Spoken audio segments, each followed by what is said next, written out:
coming and attending this wonderful evening. It's always nice to see a room full of folks who actually care about what we do, care about cancer research. I think you already know the titles and what the work I'm going to try and say because I actually know him for a few years now. And I'm supposed to kind of give an introduction and sort of pump up the energy and explain to you why he deserved the award.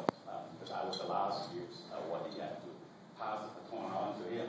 So 1 year really fly by real fast. I don't know if I've done anything really wonderful last year, but I'll ask him to make up for it. So David actually got the Seed Money Award only in 2010, and you're getting the second recognition now. So obviously, you picked the right person.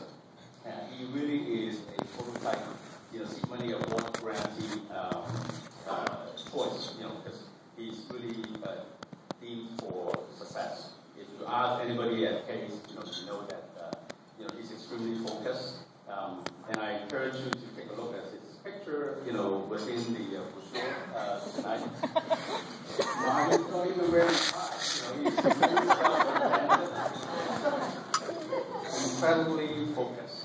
He has a great sense of direction. When I first knew him, when he was at Case as a pathology fellow, he chose to come under the mentorship of a faculty who does acute leukemia research. He even brought the research project to the faculty and asked him, can I come to the lab to work under your mentorship? Because I have a bright idea, this is how it's going to work, and it's screening for acute myelogenous leukemia drug, AML, leukemia drug discovery. And obviously my good friend, Dr. William C., at that time, who was a faculty at Case, gladly let him to come in because, he became really successful subsequently. David actually got his graduate degree here at Case. He has the wisdom to come from Cornell University when he graduated from his undergraduate. And I just talked to him not too long ago in the beginning of the banquet tonight. He told me that, well, I'm here to stay forever at Case. So I guess we're stuck here and we're going to stay here forever. He went on and attended the medical school as well as PhD training in pathology here at Case Western Reserve University under the mentorship of Dr. Brian Roth as well as William C. A little side story about his mentor, Dr. C. I don't know whether Dr. C actually inspired your work or not, a little bit more, but you know the story. I think it's not really, it's a personal story, but I think we can share that. Dr. C is a good friend of mine, and his own son, when he was, firstborn, when he was around 6 months old. So, his son actually got leukemia, acute leukemia, kind of a bad type. It's one of those rare infantile acute leukemia. So, went through, I don't know how many endless rounds of chemotherapy. He decided not to go for bone marrow transplant for personal reasons. And not too long ago, I think the last year or so, his son graduated from Case Western Reserve University as undergraduate, bachelor degree graduate. So, my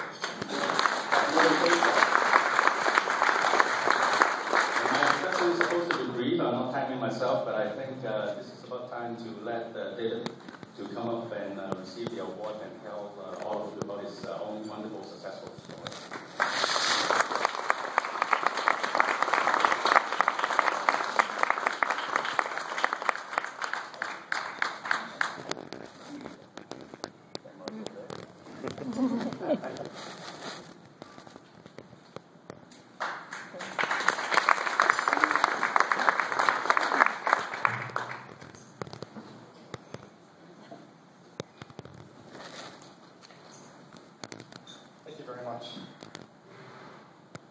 I'd like to start out by thanking the Ohio Cancer Research Associates for giving me this great honor, and all of you for attending this event and supporting this great organization. This organization has played a major role in my career development, and I believe it supports a large need in promoting the development of junior investigators. As many of you are aware, funding for medical research has become extremely competitive, and the amount of funding given by the federal government has dropped dramatically in recent years. It is very difficult for researchers starting their careers to to transition from being junior investigators in a mentor's lab to have a successful, independent, and stable laboratory. Unfortunately, it's now commonplace for junior investigators to now become frustrated with the current situation and leave academic research, either before becoming independent or soon after obtaining a faculty position. A major challenge for new investigators is to acquire large, national, multi-year grants to help stabilize individuals' laboratories for long periods of time. This organization plays a key role in helping with this transition, especially for cancer researchers in the state of Ohio.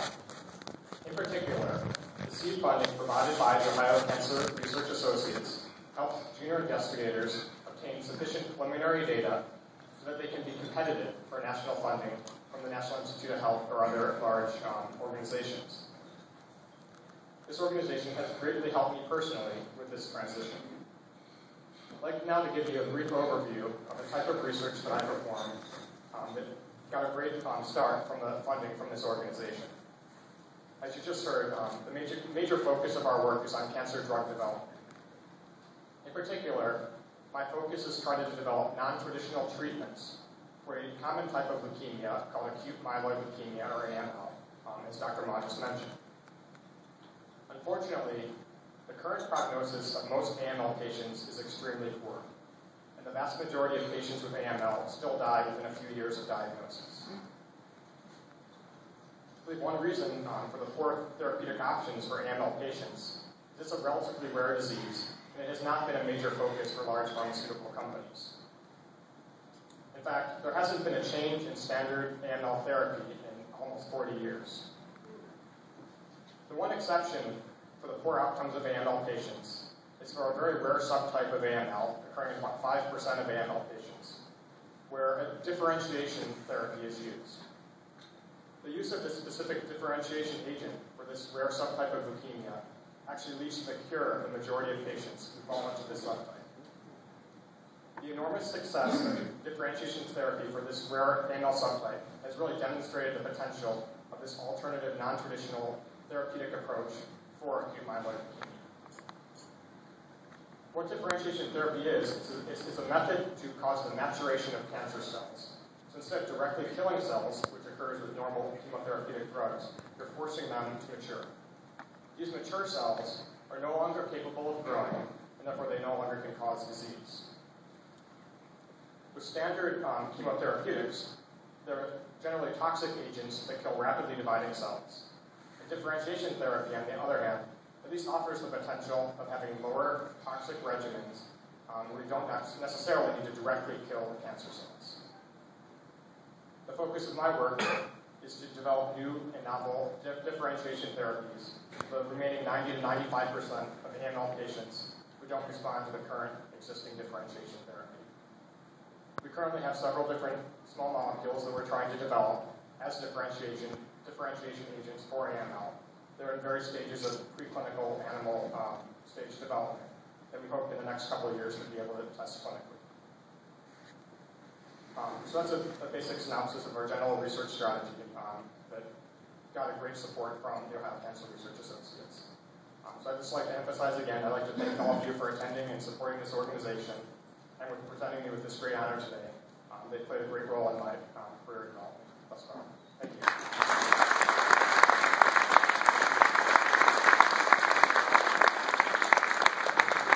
Always struck by the humility exemplified in all of our researchers, and it just amazes me because they're all so brilliant, but yet they're all so humble. And I was speaking with David's father, Eric, and on the phone a couple of weeks ago. He said, "You won't tell anyone he's getting this award. He doesn't want anybody to know." He said, "I keep running into people saying, hey, you know, now he doesn't want to get it." It's a very common trait. I'm convinced now that it's because researchers' brains are so big they don't have room for a big ego, I think is what's going on. At any rate, congratulations once again, and one more big round of applause for a great guy, a great success story for Ohio Opportunity. And now it is my pleasure to introduce the person who's going to sort of traditionally now serves as our MC this evening. There she is. And